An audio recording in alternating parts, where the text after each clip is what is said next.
c'est une notion qui a été galvaudée ou instrumentalisée par certains, qui est utilisée à tort à travers, mais la réalité de ce qui est vécu à Gaza depuis plus d'un mois, au regard des textes internationaux, au regard de la jurisprudence internationale, notamment sur la Bosnie et même en réalité sur le Rwanda, nous permet de dire qu'il y a un débat qui peut être ouvert auprès de la CPI permettant de qualifier ce qui se passe de génocide.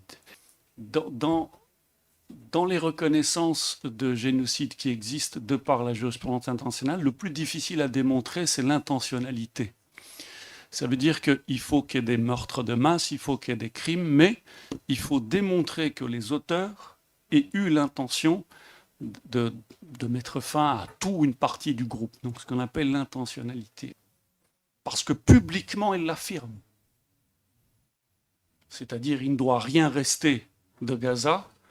Il y a une déshumanisation qui en réalité qui est reprise comme un élément. Par exemple, on présente les Gazaouis comme des sous-humains, des animaux, qu'il faut tout raser, et ce sont des responsables politiques, c'est-à-dire ce sont des ministres qui tiennent ces discours. Qui plus est, c'est-à-dire que l'intentionnalité est présentée par des références bibliques. C'est-à-dire qu'on fait référence à des prophéties d'Isaïe, on fait référence à Amalek. Alors, en termes d'intentionnalité, je crois que les choses, en réalité, semblent plus ou moins claires. Nous avons effectivement des outils à notre disposition ici en Belgique ou dans les pays européens. Mais ce qui est important de dire, c'est que lorsque vous déposez des plaintes en termes de crimes internationaux, en Belgique, nous avons ce qu'on appelle le filtre du parquet fédéral. Des plaintes ont été déposées à l'époque contre plutôt Ariel Sharon, déjà pour les massacres de Sabra et Shatila. Il se trouve que les mêmes qui plaidaient pour une application large de la compétence universelle ont fait en sorte de pousser à la modification de la loi pour qu'il y ait des facteurs de rattachement, à savoir que l'auteur soit retrouvé en Belgique. Ce qui fait que concrètement, ces plaintes, l'aboutissement de ces plaintes est plutôt rare. Ça ne signifie pas qu'on ne peut rien faire, qu'il ne faut rien faire. Mais vous avez en réalité des voies qui ne sont pas des voies détournées, mais des voies plus souples. Pardon. Alors, vous avez des possibilités de déposer plainte contre des entreprises qui fourniraient des armes ou qui aideraient l'armée israélienne. À ce moment-là, vous pouvez déposer des plaintes en complicité de crimes de guerre ou en complicité de crimes contre l'humanité. Il y a une autre voie qui a été déjà envisagée depuis plusieurs années, vous savez, dès qu'il y a une mobilisation en Israël, de trop nombreux binationaux belgo-israéliens ou franco-israéliens sont partis sur place, participer à l'offensive contre Gaza.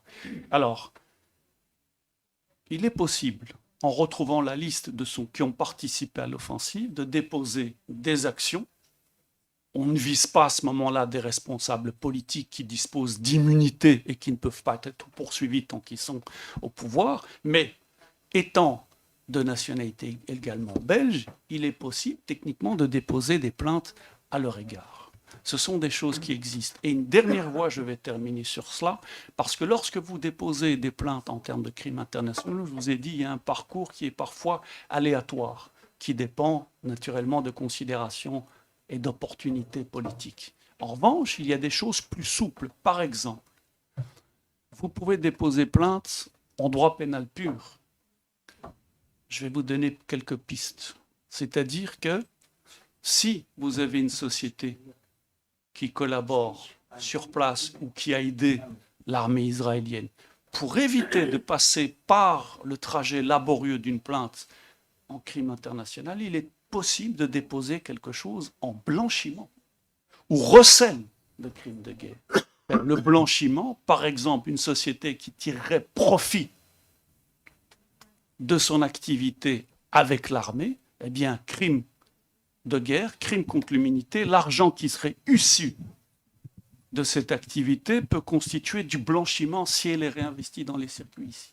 Ou alors du recel.